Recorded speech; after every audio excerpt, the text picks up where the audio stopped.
Welcome to the Contrarians, and we want to welcome Rush fans back to the show. Tonight, we are going to tackle Rush's 2007 album, Snakes and Arrows. Rush fans did a poll once, and this is one of the albums at the bottom of the list. Is this album as hated as everyone says it is? Without any further ado, let's take a look.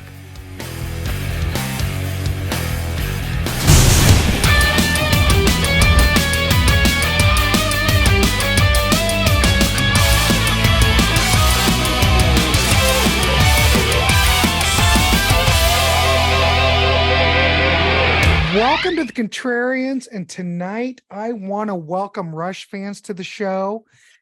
This is like the melting or molding of two different channels into one channel, and we are going to tackle Rush's 2007 album, Snakes and Arrows.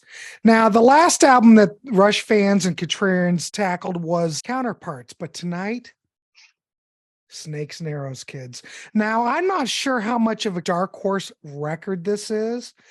When I look at the reviews for this, like I said, this came out in 2007.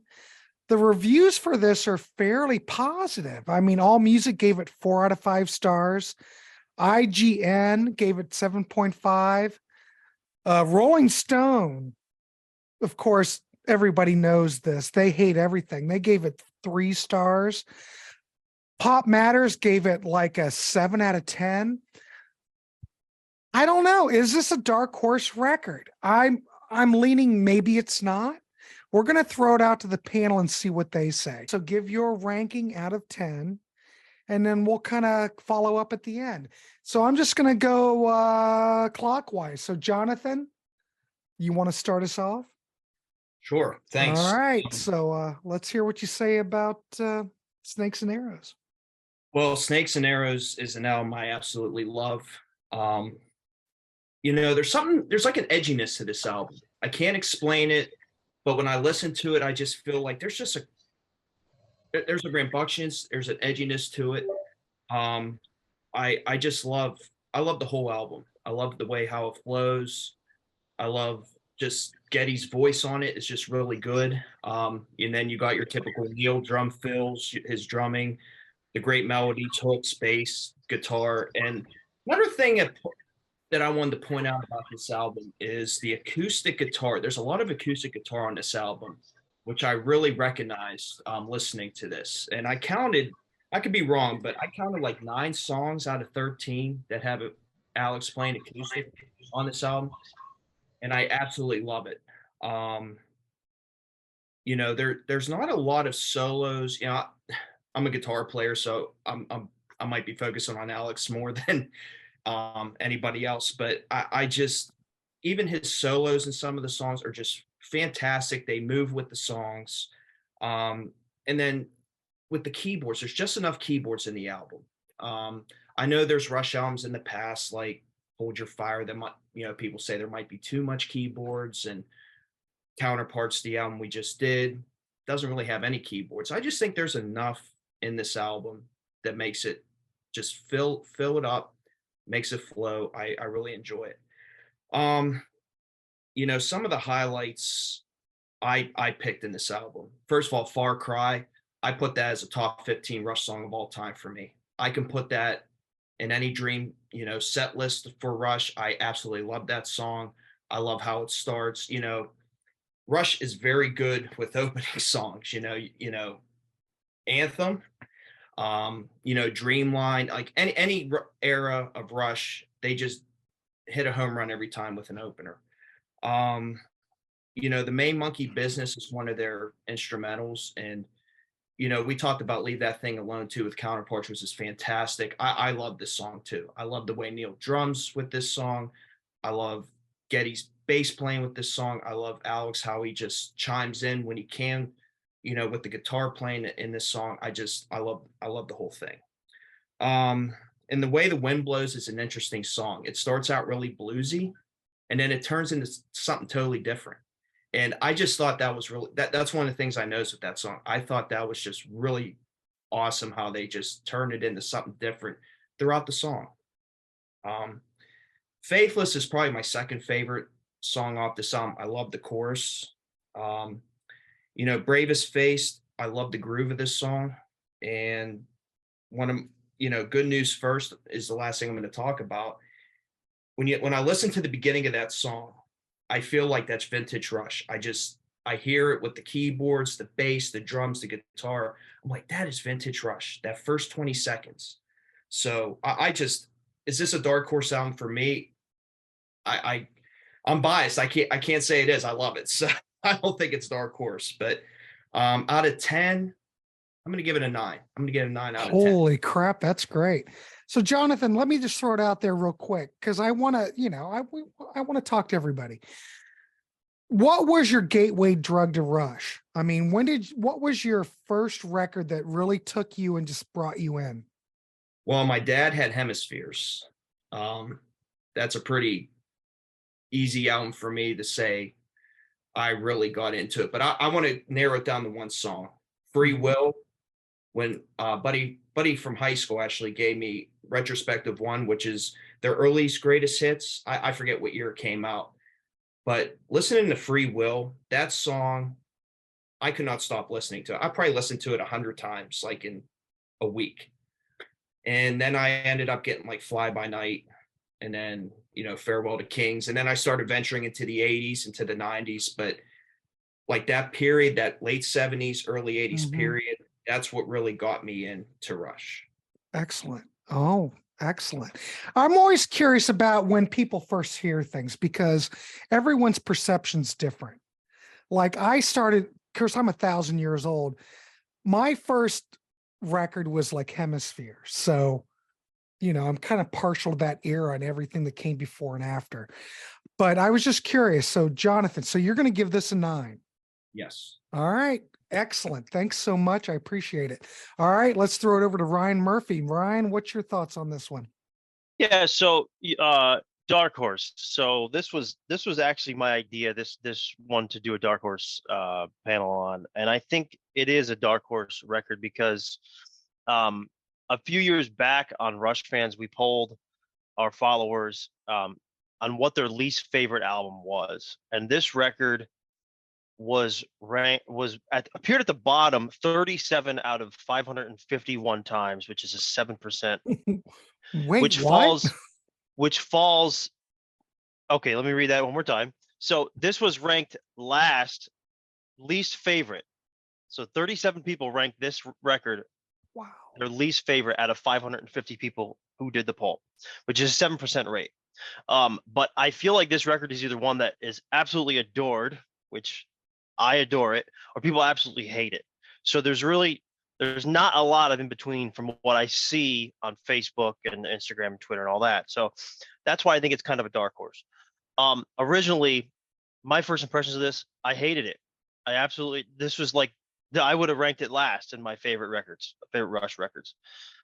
A few songs that I liked originally were Far Cry, Working Them Angels, and Faithless, probably because those were the ones that were done on the Time Machine tour, which was my first Rush show. It's probably why I fell in love with those ones. Everything else I kind of just put to the side. But these impressions changed over time on just about every song. It took me quite a few listens to get into this record, though.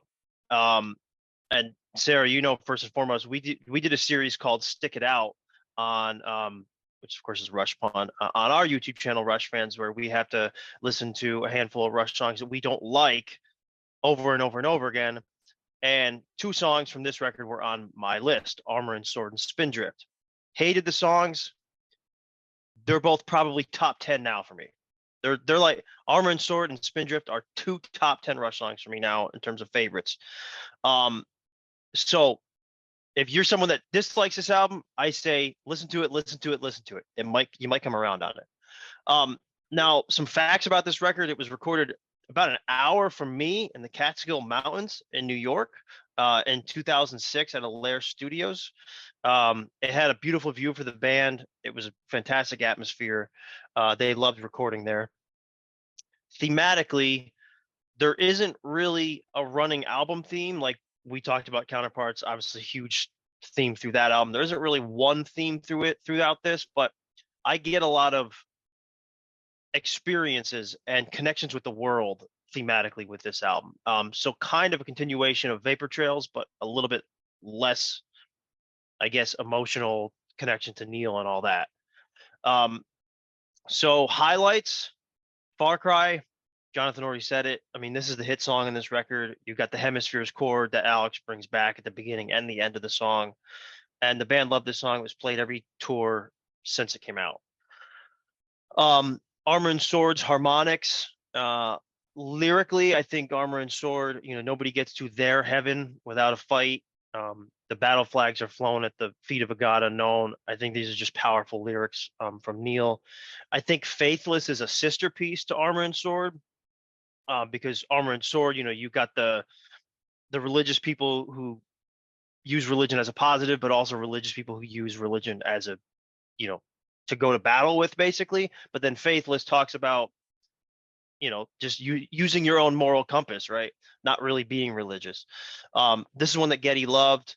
And Ben Mink played strings on Faithless, for those that don't know. Ben Mink, who played on Losing It and Geddy Lee's solo record, My Favorite Headache.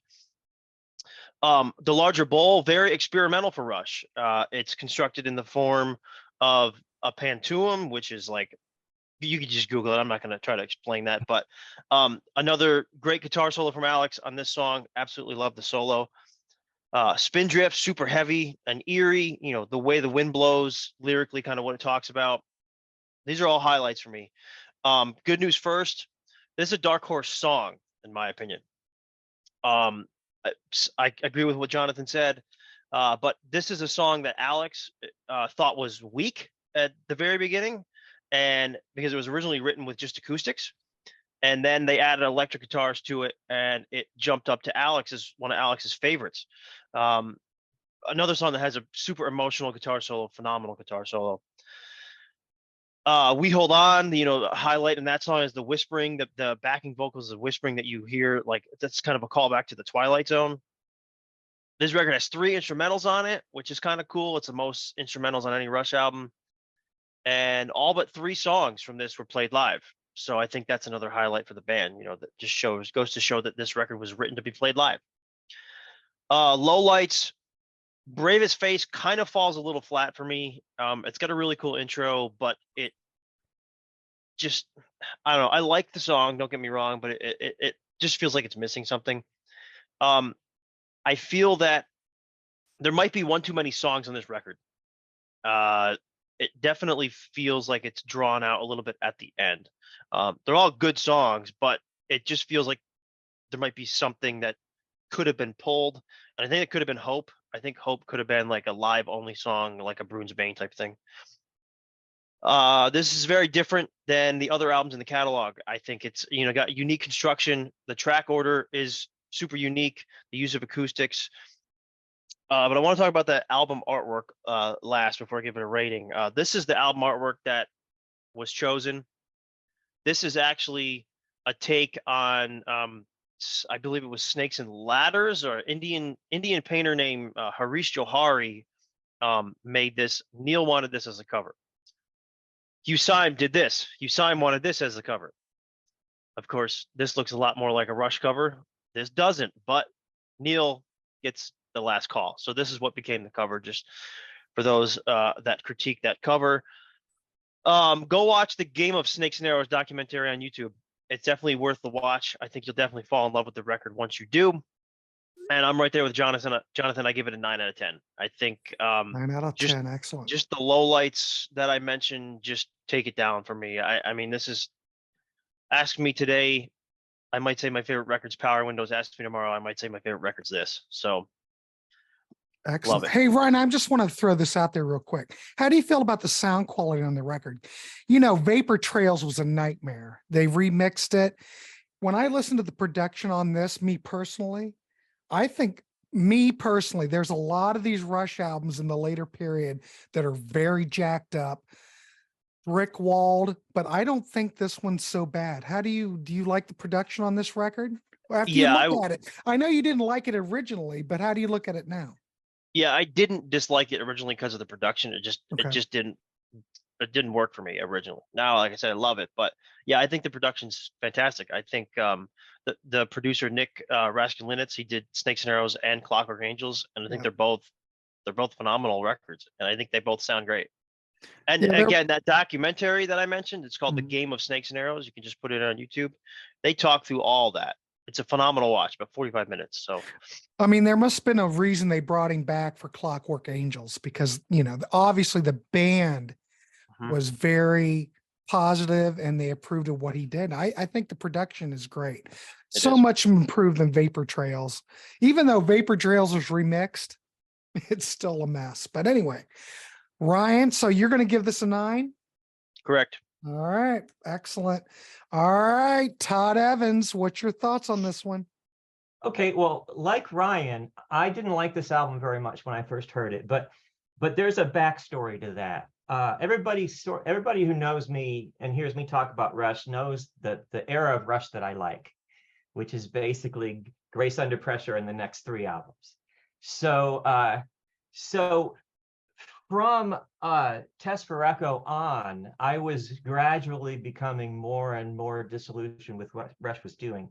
And that's kind of a sign of immaturity. You know, you realize when you get older that bands are not going to do what you want them to do. And that's not how you should judge them.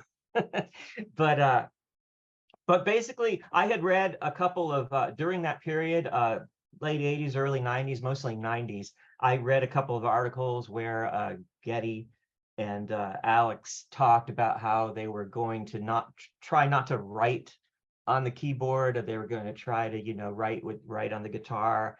And in my opinion, when you write on the keyboard, you get more melodic music. And when you write on the guitar, you get more riffs. Both are cool, but I like the stuff that they were writing prior to this period.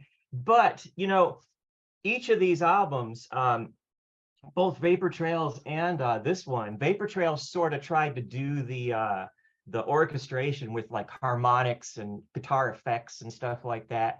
And I wasn't really ready to have my mind opened enough to be able to accept that. And Snakes and Arrows uses acoustic guitars to kind of, you know, like orchestrate the landscape. And so once I figured out that that's what they were trying to do, they were just trying to do basically the same thing a different way, then I really started to appreciate the album a lot. And but, you know, when it came out, I heard Far Cry and I thought, okay, well, that's not that different from One Little Victory. And it's kind of like Stick It Out. And it's another heavy guitar song starting the album, not the kind of song I want to start the album. And, you know, now I love Far Cry, but at the time, I had, you know, high hopes of them, you know, doing something which I thought was going to be different. But I really love the album now. I think it's one of the best. I'm glad you mentioned the engineering, Grant, because I think it's one of the best engineered Rush albums. And I think it sounds fantastic. I think there's a lot of detail in it. I wish the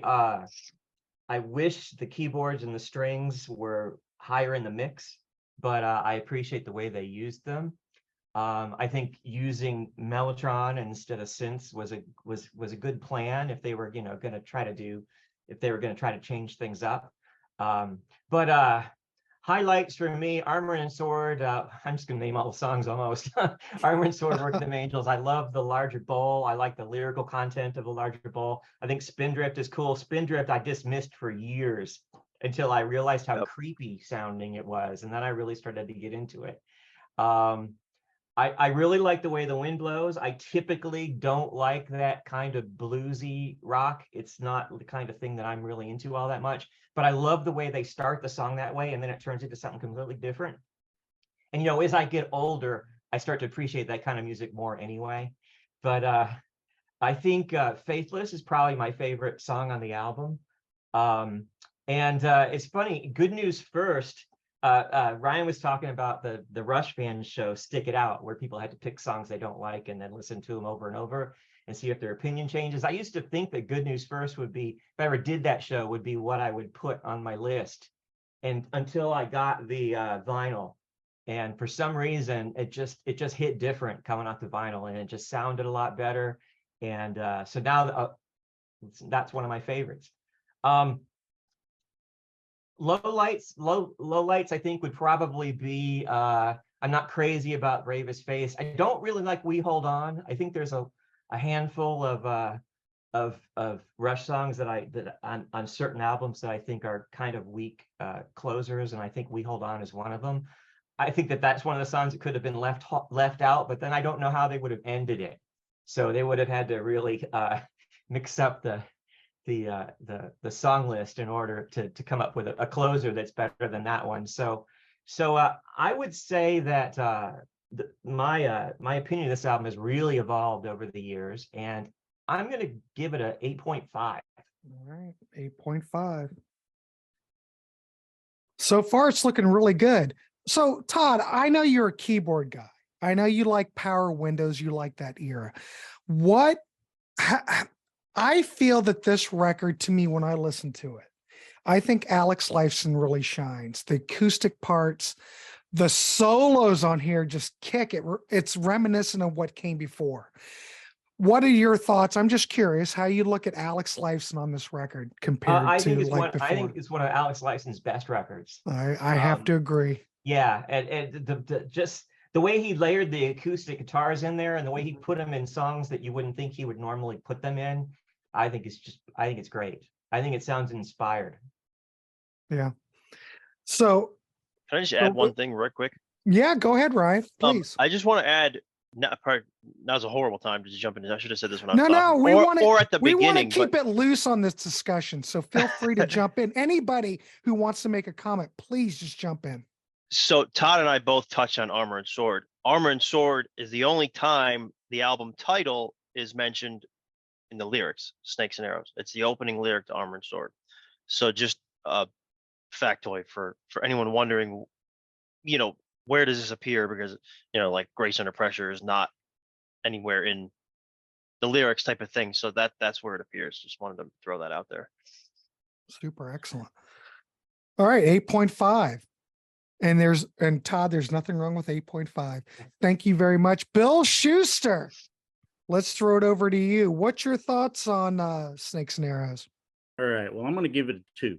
Okay, not really. I'm psych. I mean, come on, I'm wearing a Snakes and Arrows tour shirt. After all, for God's sakes, don't. It doesn't fit me, by the way. I'm about 3 sizes bigger than this. Mm-hmm. I can wear this on camera, though, because I can hide the roll down beneath. So Look the only at time you. I get Just to look enjoy at you. it. Okay. All right, I'm on record all over the place for anybody who's seen me on various Rush discussions as basically stating that Counterparts through Clockwork Angels, those 5 albums, that's my favorite Rush era. If I could pick 5 Rush albums in a row, the only ones I could keep, it would be those last 5. No question. Wow. So obviously I'm going to rate this fairly high. I got it the very night it came out back in 2007. I left work at 11 o'clock, ran to Walmart across town, got it out of a box inside the electronics department because they weren't quick enough getting them out on the shelves, and took it out into my vehicle and popped it in, and bam, yes. I never had any problems liking this. I loved it right away. And this I don't know if it still is, but it was my son's favorite Rush album. He was 9 when it came out. He didn't get to see this tour with us. We took him to see the Time Machine tour, though, so he got to see bits of it. I'm not going to go too much into the instrumental issues, especially the guitar. I would like to echo the idea about Alex and the acoustic, though, which a buddy of mine at work and I talked about that. And yeah, that's a big thing that stands out. I think Alex is the star player on this album, where he often gets overshadowed by the other 2 superstars in the band on their instruments. So I think that's pretty cool. He deserves the spotlight. Lyrically, this album really speaks to me. I think there is quite a theme going here, but I think there's kind of a theme that I've noticed throughout the latter day albums. You start out with Far Cry, you have the whole having the wheel roll over you and then getting back on. It's that determination to keep on going no matter the way the wind blows. Yeah, I like the blues too, Todd. I'm not normally a fan of that, but I like the blues on this. I think it's a pretty cool, and The Way the Wind Blows is probably my favorite song on the album. Lyrically and musically. But yeah, the idea, the lyrics in The Way the Wind Blows have to do with being a bit of an outsider and being surrounded by forces maybe bigger than ourselves that we're trying to fight against. It may be a losing battle, but we're going to keep on going, just like those, reeds in the wind.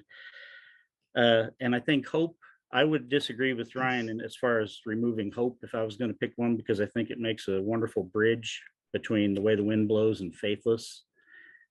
It's in fact, even the title Hope leads into the lyrics of Faithless. And yeah, one moment, I lost my note here. Excuse my limited sleep. Okay, yeah, I still cling to hope is the lyric I was thinking of there. So I thought it was cool that they connected the title of the instrumental into the lyric of the following song here.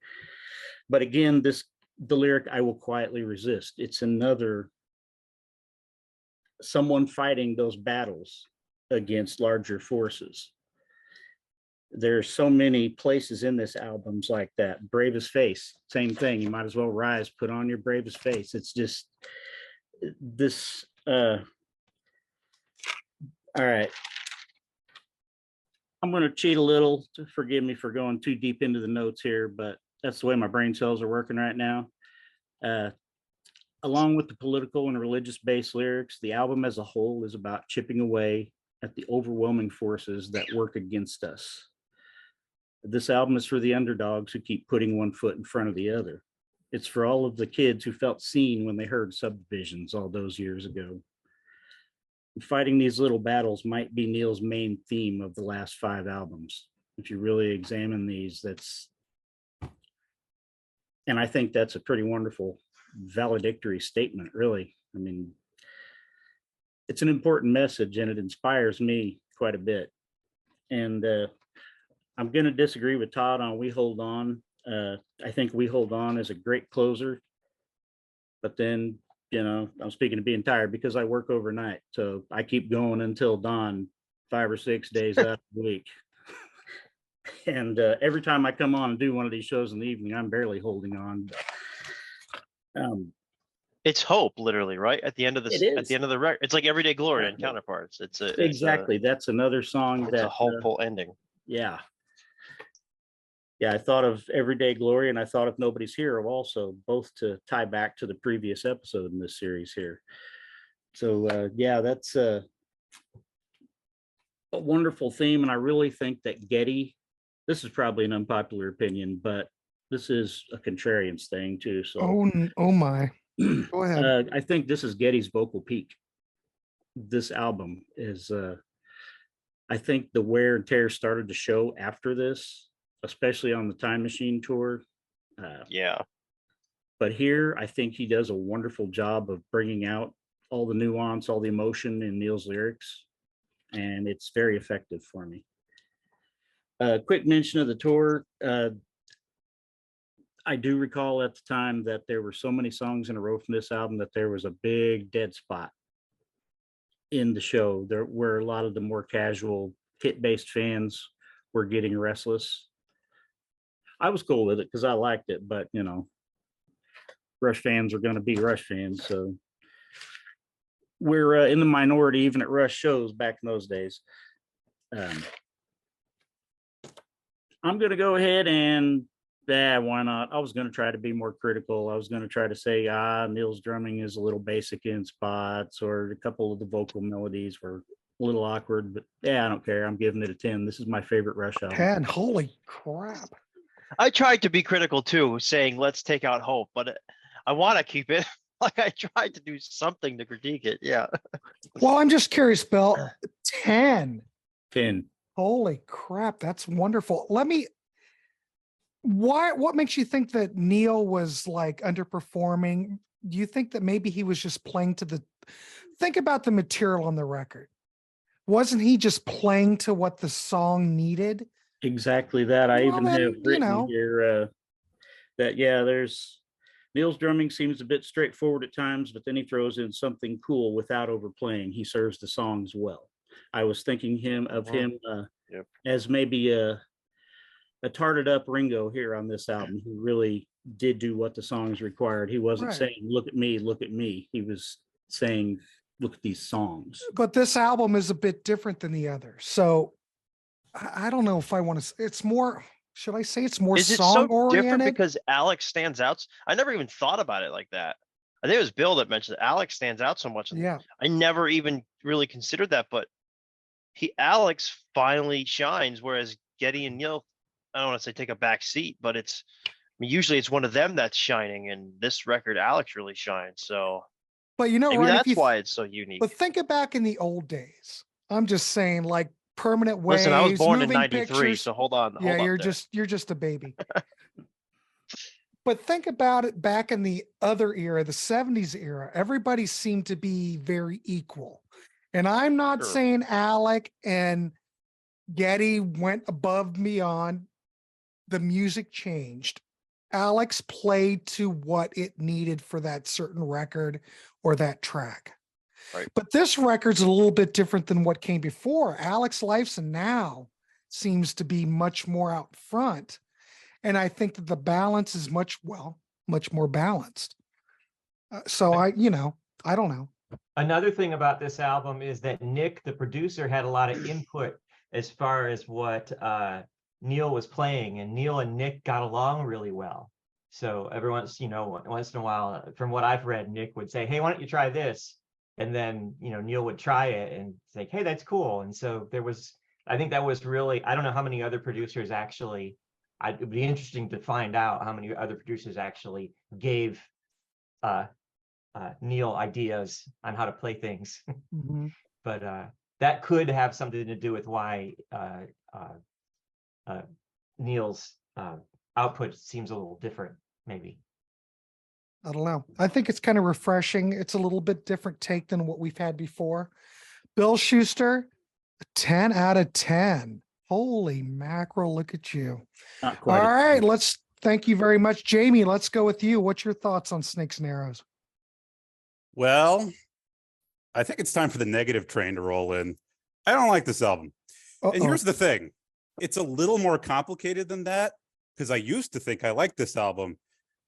And it sort of points to the way I've listened to music has changed. When I bought this album, I was a freshman in college. I got it for $3 on Amazon in 2011. Probably not a great sign that it was that cheap at that point.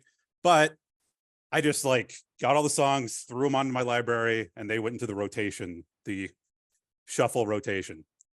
So for about a decade, I heard all of these songs dozens upon dozens upon dozens of times. And I thought I liked them individually. And I did. I didn't think any of them were fantastic, but I liked it. One thing I noticed, though, is if I ever looked at the back of the album, I could not place the song name to the song. I would look at the larger bowl and be like, I have no idea what that sounds like. I don't know what that is. Spindrift. And that's the thing, I heard them over and over and over again. So finally, it was about 2 years ago, I actually listened to it all the way through. And I realized I didn't like it. And it's this 10-song long stretch from Armor and Sword through Good News First to me. It all kind of just feels really repetitive. There's this aspect to the lyric writing where they will repeat the same lines over and over again. And I didn't notice it when on the songs by themselves, but it's just a pattern. And the acoustic guitar thing, I noticed that. And I'm not a big fan of that. I'm also not a big fan. This album is I just don't think it's for me. It's very sincere. It's incredibly sincere. Geddy's doing his sincere singing all over this, where it's kind of light. There's not a lot of energy behind it or edge. And a lot of the time that's over the acoustic guitar without any accompaniment. And that's just not what I want.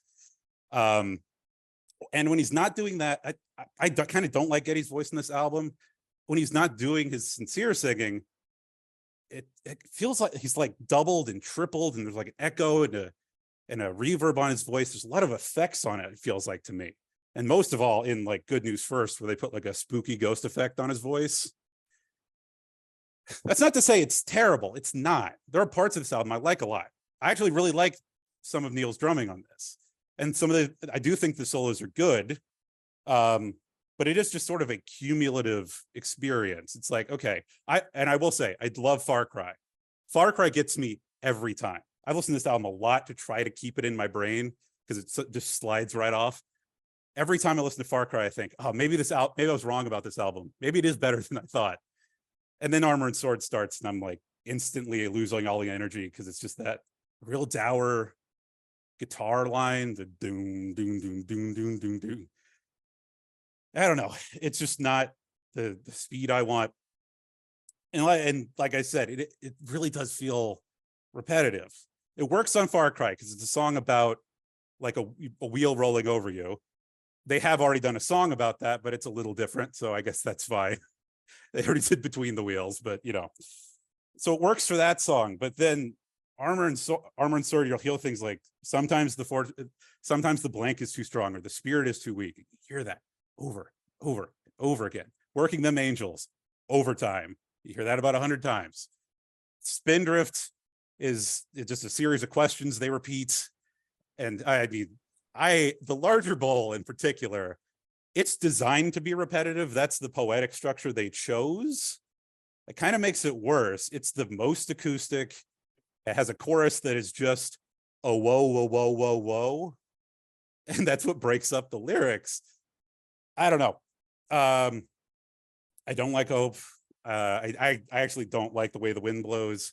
And it is partially that same thing. It's like two choruses that they just repeat. It's the heavy chorus from the Middle East to the Middle West, and that's the light chorus. And they just go back and forth, back and forth, back and forth. And it's just not for me. I will say the Main Monkey Business is good. Maybe a little long, but it's good. I really like Malignant Narcissism. It's short and sweet, but I like it a lot. I also like We Hold On. And like I said, there are moments on each one of these songs. Individually, they're fine. It's just this. It just feels like this. There's a sameness to the whole thing to me. Well, Jamie, I'm not trying to critique. I love your review. Don't get me wrong. You seem to be focusing on the lyrical content. What about the musicianship? The Alex Lifeson being out on the front, Neil Peart, Getty, the musician part of it. I mean, I'm not critiquing you at all. I'm just saying, but what do you feel about like the song structure and everything like that? I'm just curious. I will say that like I said, I'm not a big fan of all the acoustic guitar. If that's the thing, if that's what Alex being up front is, I don't really want that. It's the acoustic guitar. That's the thing. But you had classical guitar and hemispheres. Was that okay? Are you talking about the song Hemispheres? Because I don't like the song Hemispheres. Okay, that's fine. I'm just trying to.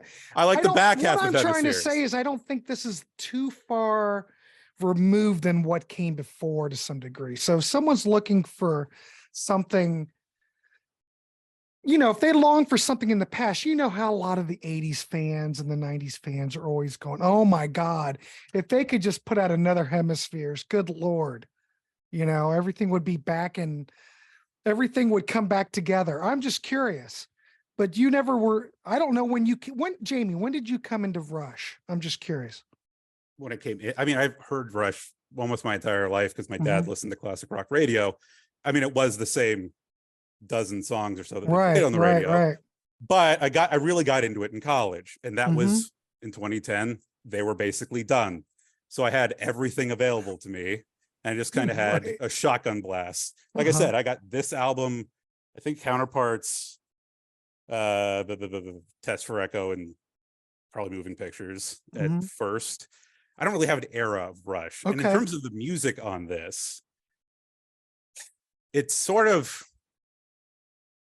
doesn't really work for me. And I don't know what it is. I think in particular is a lot of the aspects that they choose to use emphasize a seriousness and a sincerity. It is a lot of acoustic guitar. It's a lot of the soft singing. There's a lot of, in the background, like chorus vocals where there's a lot of oohs and ahs and a's. And it makes everything kind of sound the same. That's even on the Main Monkey Business. An instrumental has these ooh background vocals. And there are heavier parts, but they always kind of shift into that acoustic style. Like take something like what is it? Like I said, I have a hard time remembering the names of these songs. Okay. Brave's Face, where it starts off heavy, and you have this sort of the idea of what, though we have precious little, it's still precious.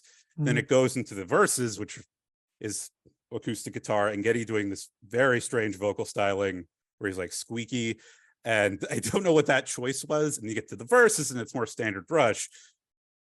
It just kind of it just doesn't really grab me. And I think part of it is I don't think the bass is all that emphasized throughout this album, and that is something I look for with Rush. I like the toms. There's a lot of tom I feel on this album, and the drums, and I do like that. But yeah, it is that acoustic guitar, and it is a lot of this stuff, it feels really dark. Like Armor and Sword feels dark. Spindrift feels dark. So it's either really light, like the larger bowl, or it's really dark. And it gives this whole thing that kind of feeling. There's not a lot of fun in the middle. Right. And I wish there was something in the middle there that would make it more fun. And I think that's what the main Monkey Business is supposed to be. But it's just not quite there for me. I get it. But there is a bit of a maturity in the band at this point. So things advance and things evolve. I get it. I have a point about that, though. Okay, go ahead. Maturity. Why is it with things like maturity and honesty, they have to be not fun, not exciting? Why does it have to be sad or morose or at least like, subdued? That's the thing. Like you can choose to express these ideas however you want. They chose to do it this way, and that's fine. People like it, clearly. It's just not for me. I understand. So what would you rate this record out of 10? I guess it kind of depends on what you want it for. As an album, a listening experience, well, from beginning to end, I'd probably give it like a 4. But if you're just looking for a collection of songs, I'd give it like a 7. It's good. I don't hate it. This is how I would summarize this best. I will listen to all of these songs again. I will never listen to this album all the way through again. So you think that this record works better as individual tracks as opposed to a album format? That's how I feel about it anyway. Well, I heard a 7. I don't know about you guys. I heard a 7. I'm just saying, Jamie, you're going to have to pick one of those. Which one do you want? 4? Okay. That's a fair critique, though. I mean, it's really... Yeah, I think that's valid. Go ahead, Ryan. Finish that up. I'm sorry. Or Bill. Ahead, no, I just think the reasons he doesn't like it is the reasons why a lot of us do like it, and that's music. I mean, that's fine. It's a very fair. I thought you were going to say 5, but instead of 4. But no, I think it's a very fair. You don't like it. It's not for you. That's fine. Yeah, fair enough. Bill, what'd you want to add? I just wanted to basically, it's what Ryan said. JB was talking about all the songs kind of having that same sonic structure. To me, that was one of the things I have in my notes about one of the strengths of the album for me, that this sounds like an album to me and not a collection of songs. These songs sound like they belong together. They're part of an entire tapestry here. This isn't just some random anthology. And I think that's a good thing. And the heavy... I would agree with that. I totally agree. I think it sounds like a piece of art. Wow, there you go. Thing together. Just can't argue with that, kids. Hey, Grant, can I add something real quick? Todd, just jump in. You know how this works. We keep it loose over here. Jamie mentioned the vocal approach of Geddy, and there's a lot of, we don't talk about it much on Rushfans because I don't think anybody really has a real issue with it. But a lot of people out there in the world who like to complain about Rush talk a lot about what Geddy did with his voice to try to double it and triple it and harmonize with himself that he didn't used to do before. And I'm not one of the people that doesn't like that, but a lot of people don't like that. So I understand where Jamie's coming from that. But I mean, we're all different people. The sadder an album is, the more I like it. So well, there you go. All right. Well, let's keep this moving, kids. I'm going to throw it over to Dante. Dante, what's your thoughts on snakes and arrows? Hey, thanks for having me. Well, Uh-oh. not to Wait a minute. Siri is talking to me for some reason, so I don't know why. Siri's telling you to tell Dante to show us all the secret weapon. she's telling you that acoustic guitars don't suck. There you go. All right, Dante, let's hear it. Go ahead. I'm ready. To hear. Yeah, well, I'll try to keep it concise, but this this record I have an extremely deep emotional relationship with. This is the first Rush album that came out when I was following the band and aware of it. So to me, this was like my first Rush record. I had Moving Pictures and Permanent Waves that my dad had, and I was in 8th grade. And, Vapor Trails had come out, but I didn't know about it. I wasn't on the internet, or there's no way I would have known. So this came out, and it was my first experience with a new Rush album, who was still my favorite band, even though I only knew those 2 records in 8th grade. And of course, I was about to start playing guitar and all that. And I'll just paint the picture for you. It's midnight. The album's come out. I've listened to Far Cry 1 billion times. I pulled it up on that little website where you could stream it. And I used to sit there and just keep restarting it over and over and over. And I probably listened to it 1,000 times on that 1 month it was available, because I had never heard anything like it. And I still contend that it is. I'm glad it has been said. I plan to say that I think it is the best sounding record ever made, period. End of story. The production between the instruments, the frequencies that are happening between the guitars are special. But so back to my story. So there I was, midnight, bought the album on iTunes, downloaded it onto my green iPod mini that was like this big and had a little screen. I know what you're talking about. And I downloaded it, and download speeds were so slow back then that I was like, all right, well, I'll have it ready for tomorrow after school. So I woke up the next day, made sure it downloaded. It was there. It was waiting for me. And when I came home, I'd never been so excited for anything in my life. Like, this was my first Rush album. And, it's funny because for most people it's near the end, but for me, this was it, and I skipped Far Cry, put it on, go take my dog for a walk. I skipped Far Cry. I was like, all right, I've heard that 1,000,000 times. I know what it's, and it's Armor and Sword. And I'm like, okay, this is cool. And then the chorus hit. And I have still to this day never melted more from a single piece of music. Honestly, that chorus hit, with those big chords and the harmonics. And it sounded so familiar and so, it was just special. It was just special because it was so rich and emotional and layered, and the music sonically represents that, lyrically represents that. And it is probably my best Rush memory was listening to Armor and Sword when it first came on. It absolutely floored me, man. It just absolutely floored me, because I hadn't heard songs like Ghost of a Chance or let's see, a lot of those mid to late 80s, early 90s single coil, big open atmospheric stuff. That's all my favorite stuff that they did. And I hadn't heard any of that. So this was my first exposure to that.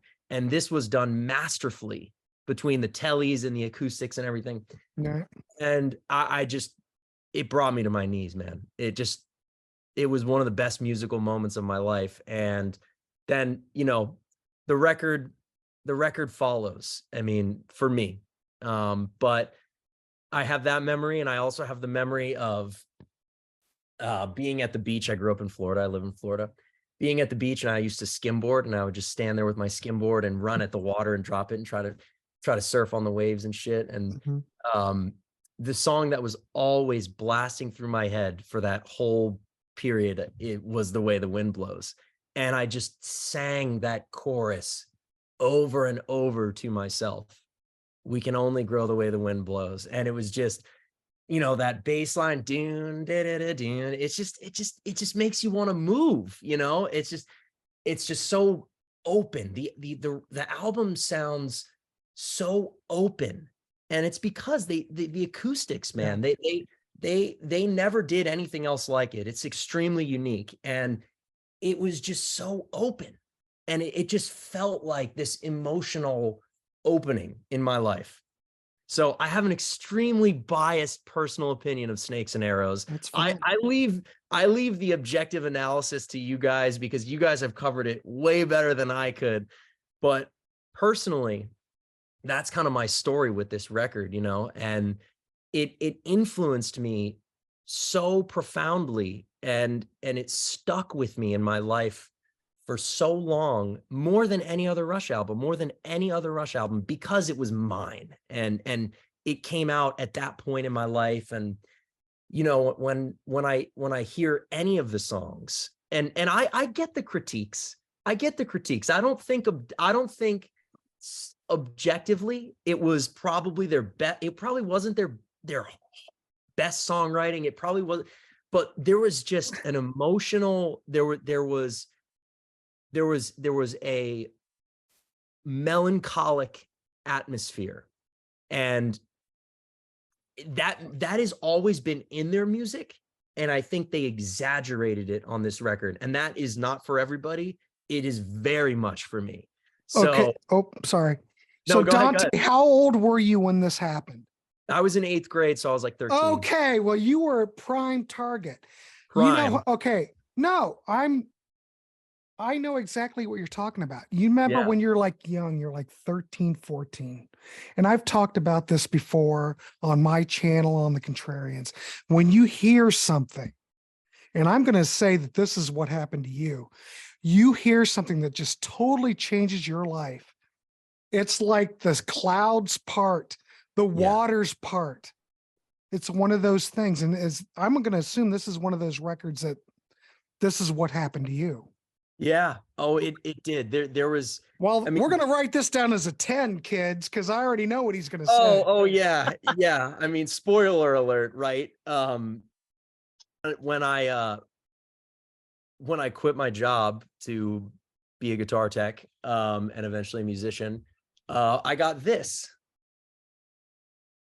Because the secret weapon, there it is. Because, you know, what it meant to me, you can interpret the lyrics however, and again, I leave that to the scholars. Right. What it meant to me is that in life, you know, we're given these predetermined paths, we're given predetermined points in the road. Mm-hmm. And there's obstacles and there's snakes all around us. And the arrow pointing up to me is so symbolic, because that's you pointing up, and the fucking devil and shit is eating itself all around you. Sorry, I cursed. I'm sorry. We'll be okay. We'll be all right. It's eating itself all around you, you know, and the crap in the world is always eating itself, and it's trying to suck you in. Right. And it's up to you to keep your arrow pointing straight. And those things that you are given as your predetermined destiny are deep enough to leave 1,000 cuts. Believe me, I've lived it.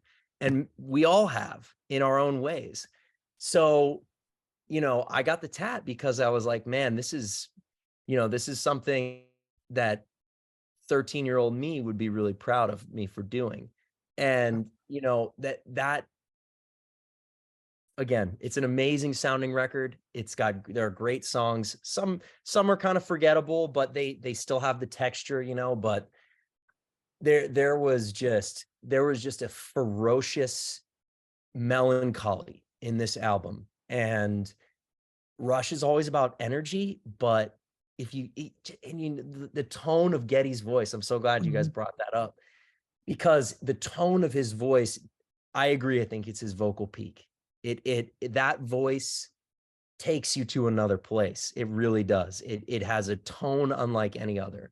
And they weren't trying to prove anything. They weren't trying to prove anything on this album. And there's something about that release, you know? I mean, Armor and Sword, it's just the simplest thing. It's just a C major, an E minor, da-dum, boonda. You slide the C up to a D, boonda and dad. I mean, come on. If anyone who picks up a guitar, they play C up to a D. I get it. Yeah.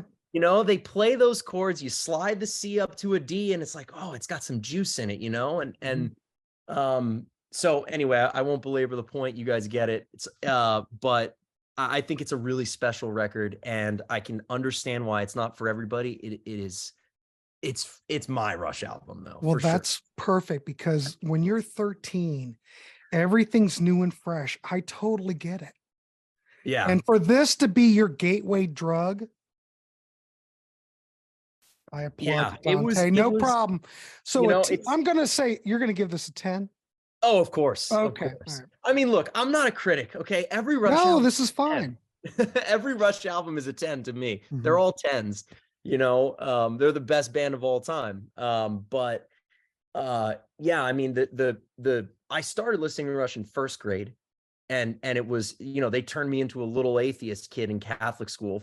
Free will. Thank you very much. Oh my goodness. And then those were my two Rush albums that I wore out for the next 10 years of my life or whatever, 8 years. But then when this came out, it was a big turning point. And then in high school, I found the whole catalog online. Thank you, internet. And I listened to everything, and I have so many other favorites, but you know, this one it's a big one for me personally. All right. Super. Excellent. All right. Thanks so much, Dante. I appreciate it. Sarah, what's your thoughts? So I also remember the day that Snakes and Arrows came out.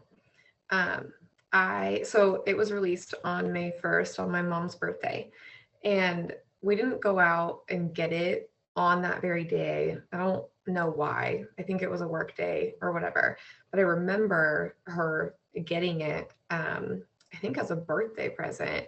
And I remember the first time I heard it. And it was like a big deal. Like I vividly remember hearing it for the very first time. And then I saw the Snakes and Arrows tour 3 times. So, and also my mom, every time we went to a Rush concert, for an entire month before the concert, we had Rush Awareness Month, and we could only listen to Rush for an entire month. But for Snakes and Arrows specifically, my mom was determined to learn all the lyrics. So for the entire month of July, because I think it was July 2007 for that first tour, my mom printed the lyrics for the whole album for Snakes and Arrows and put them in a binder and stored it in the car. And every time we were in the car, we only listened to Snakes and Arrows, and she would sing along to it with the lyric sheets. And it was like the funniest thing in the world. And like, I remember that for an entire month, I listened to my mom sing to Snakes and Arrows. She never memorized the lyrics, honestly. But so I always liked the album. I was 11 when it was released. I don't think I ever loved it, but I always liked it. I was always very fond of it. I remember all 3 concerts, you know, on the Snakes and Arrows tour that we saw. I saw other concerts too, but I remember all 3 of those. But I just remember, I remember hearing it for the first time. It was a big deal. I thought the album itself was so cool, like how, like it felt like original Rush to me, but in like a very modern way. Like it felt modern. I felt like they did a really good job of capturing like a new audience. Like I know a lot of people who didn't grow up listening to Rush. Like my husband, for example, like his parents did not introduce him to Rush. I did. And Snakes and Arrows is his favorite album.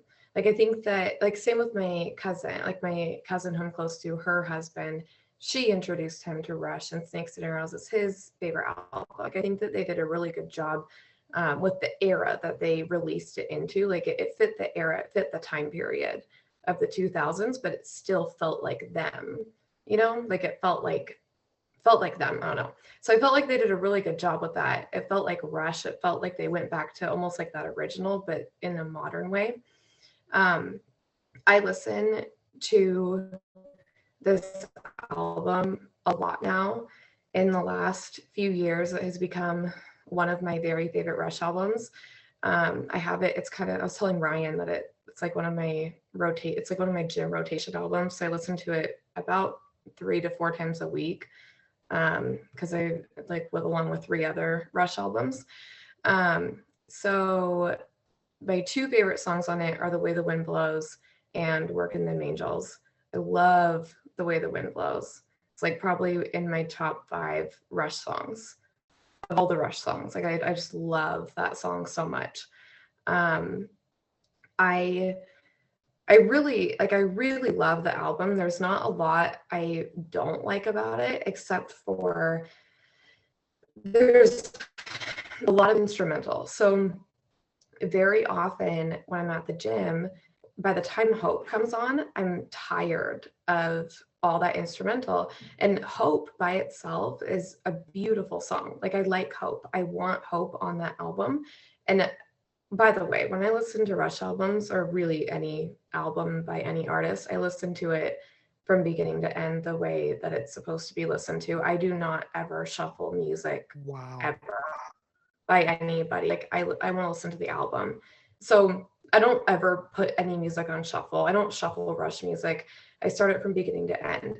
So by the time, and I don't skip songs either, but when I'm at the gym or when in the car even, by the time Hope comes on, like, I feel like I want to skip it.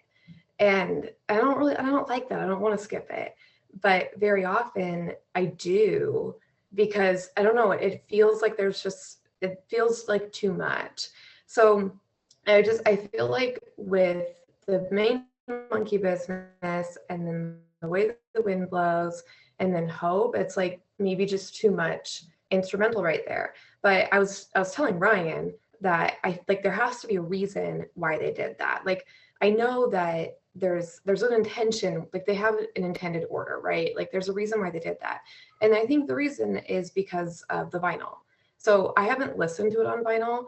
I don't have the vinyl. I don't have a record player. I think that if you're listening to it on the vinyl, it's probably absolutely perfect. And there's nothing wrong with it. And it's exactly the way it should be. So it's the only problem is me being the problem that I'm not listening to it on vinyl. So that's really my only critique of it. I think that's really my only critique, but that's my own issue, because I think that they did exactly what they should and put the order the way they should, as it should be on a vinyl record.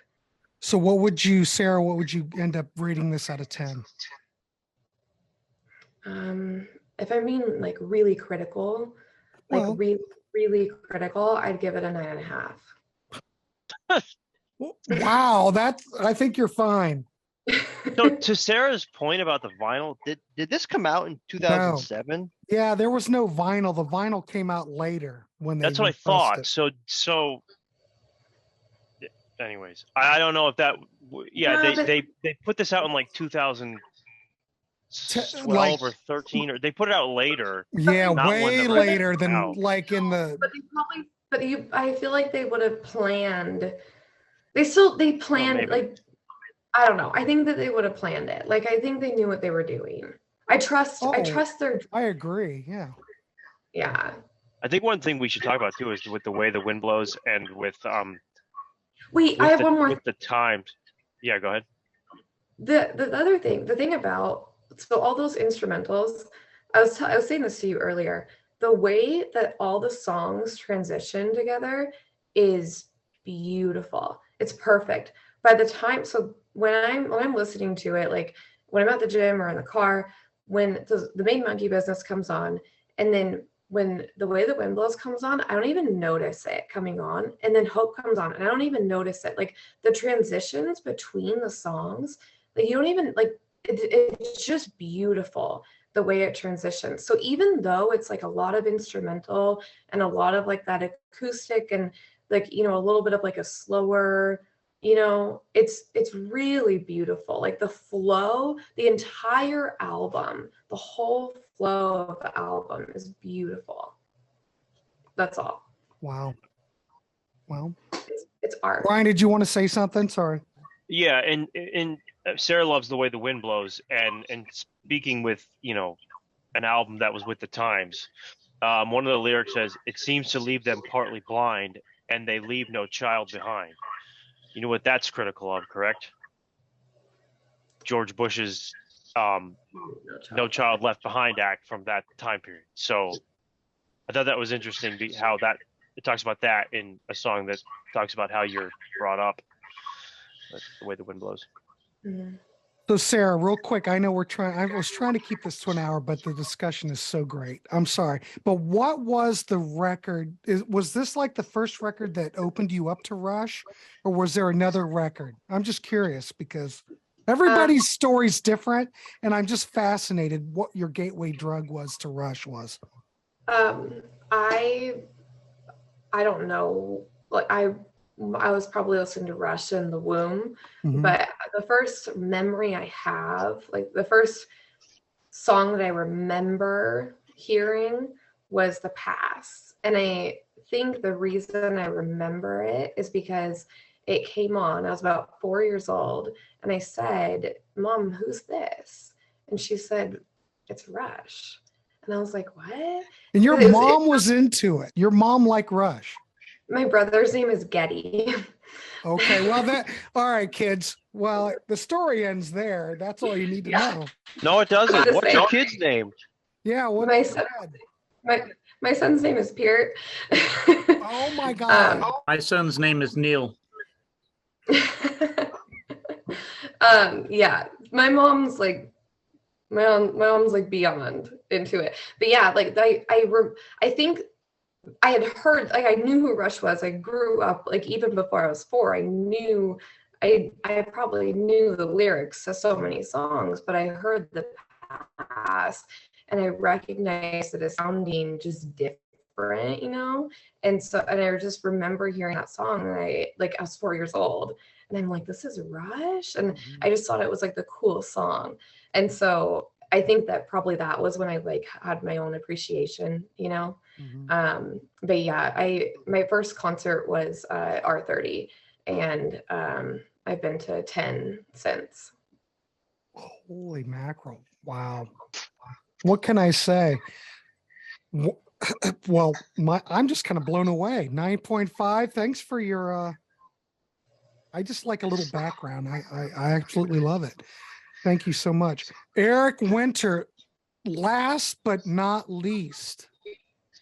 What's your thoughts on Snake and Arrows? I have the pleasure of going last, I suppose.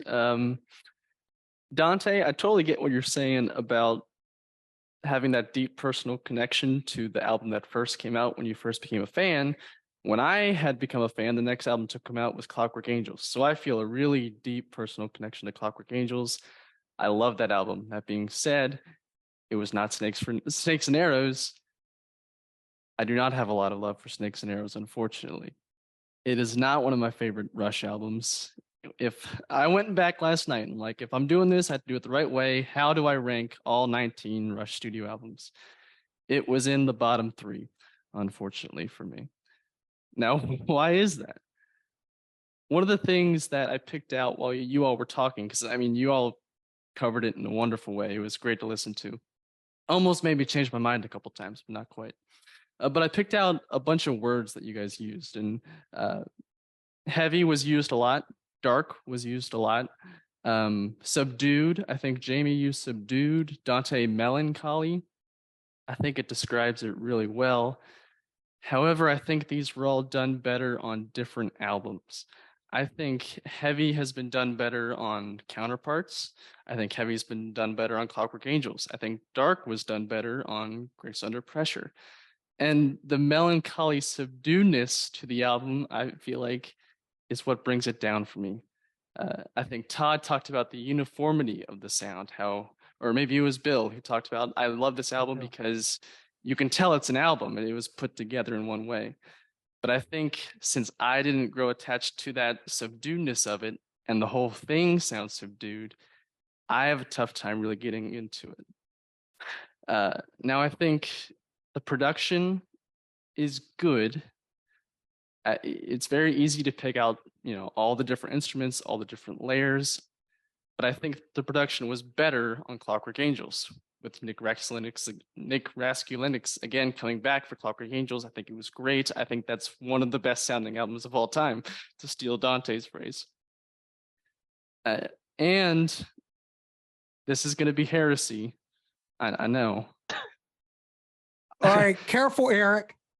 Contrarians, right? That's the point. Oh, well, that's fun. Well, that's a loose concept. And make go rush ahead. puns on a Rush show, but Vapor Trails Remixed, I think, has a better production value than Snakes and Arrows. Now that's Wait a my minute, first opinion. wait, Eric. Can you say that again one more time? I will say it loud and proud. Vapor Trails Remixed has a better production than Snakes and Arrows. I'm going to save that and make it my alarm in the morning. Very contrarian, Eric. So that I I'm can sorry wake to up interrupt, pissed but off. Now, I adore Vapor Trails Remixed. I love everything about it. And that's probably a little bit of bias in terms of the production value of it, but I love everything about it. I don't love everything about Snakes and Arrows. So there we are. I'm going to keep going with some lowlights real quick. That's so fine. We You're can end good. on a high, so we can end on a high note. Okay. Some lowlights for me. Good news first. I don't get it. It feels like Bravest Face Part 2, and I'm not a big fan of Bravest Face. It's more that uniformity.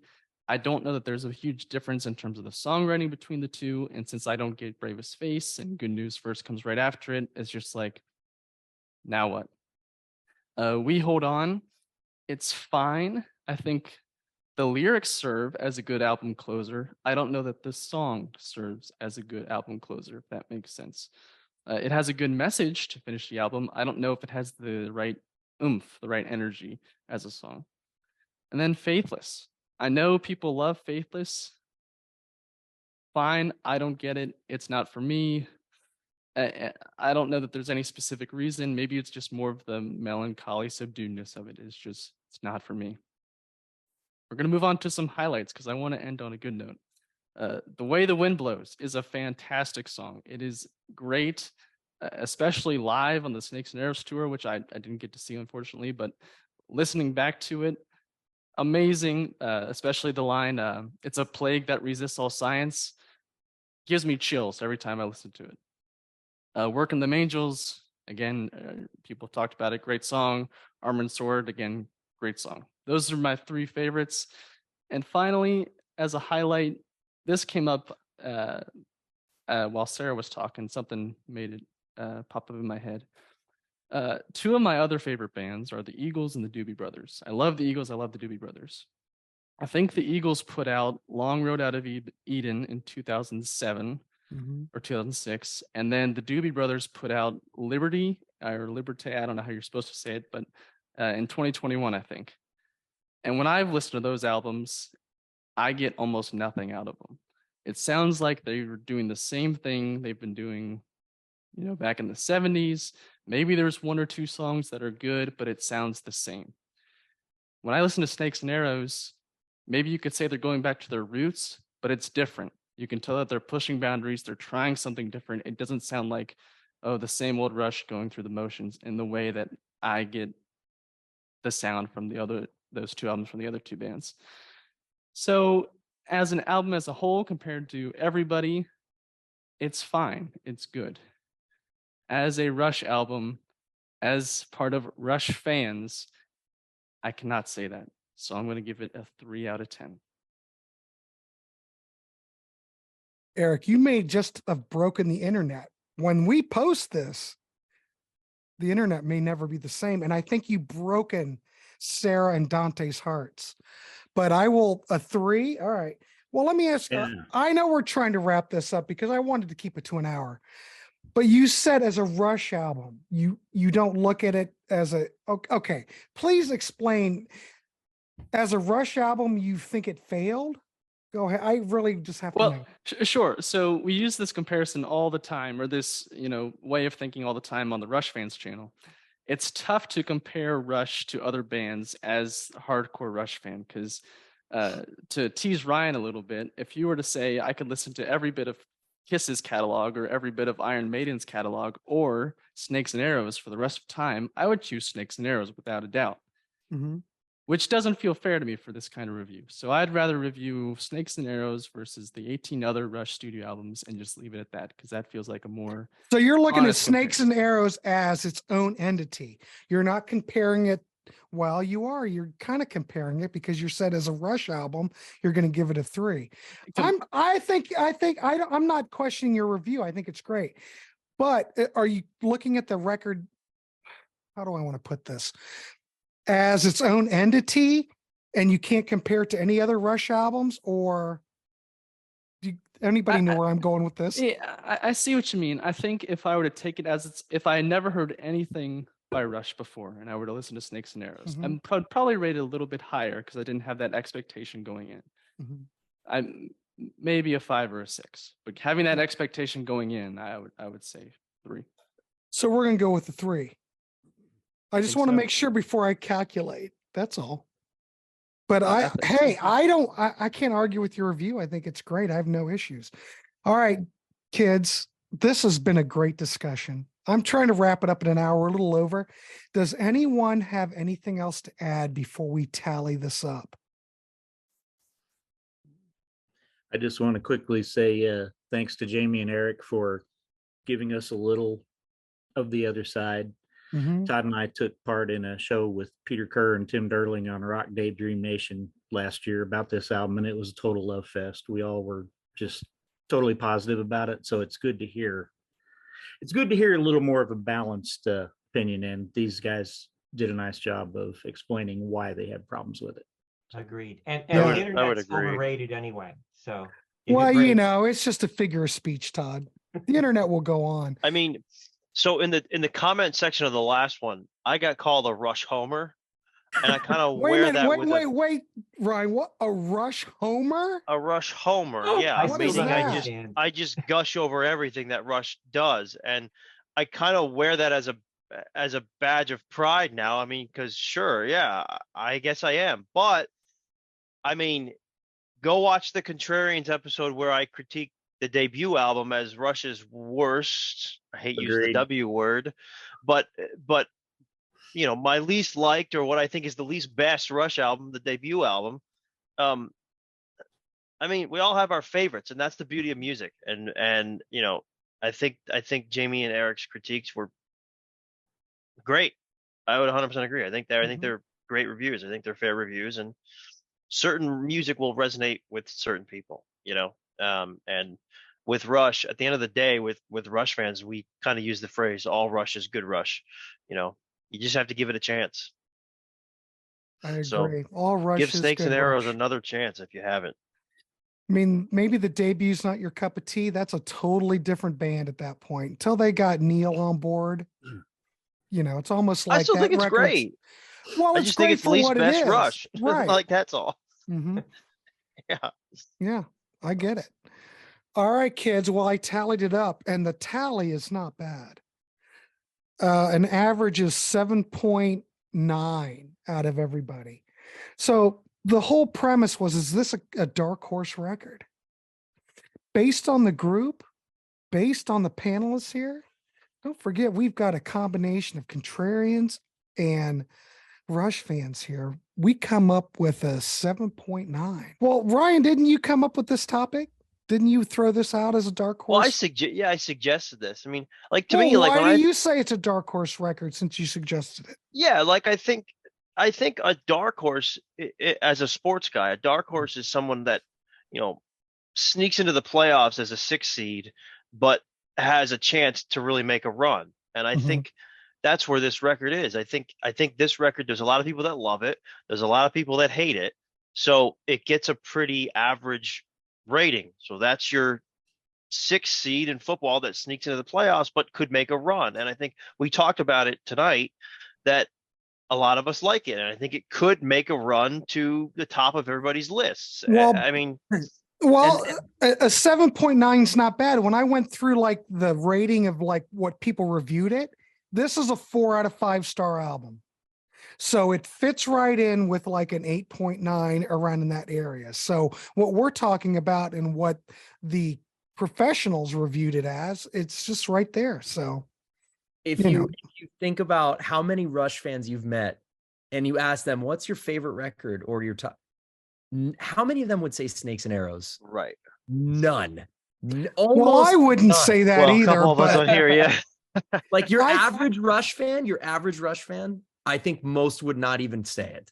So I agree with There's Ryan. a lot of critique of it online that of Rush fans, not because you have to remember the people that are critiquing it from Rolling Stone, the people that are critiquing it from all these music companies are critiquing it from a music perspective, comparing it to other bands' records at the time and what comes out. They're not comparing it to Rush albums, right? So we as Rush fans, we're just very tunnel vision towards Rush, and like what Dante said, a lot of people are not going to list this in even their top 10, right? So I know, but as music critics, shouldn't we look at the record as it stands on its own and try not to compare it to what came before and after?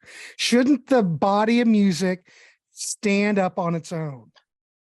And I know it's hard yes, to it differentiate. should. Sure, I'm just yeah. saying it's hard to do that. But I'm just saying, should we try to look at it as the way it stands on its own? Just throwing it out there. I agree.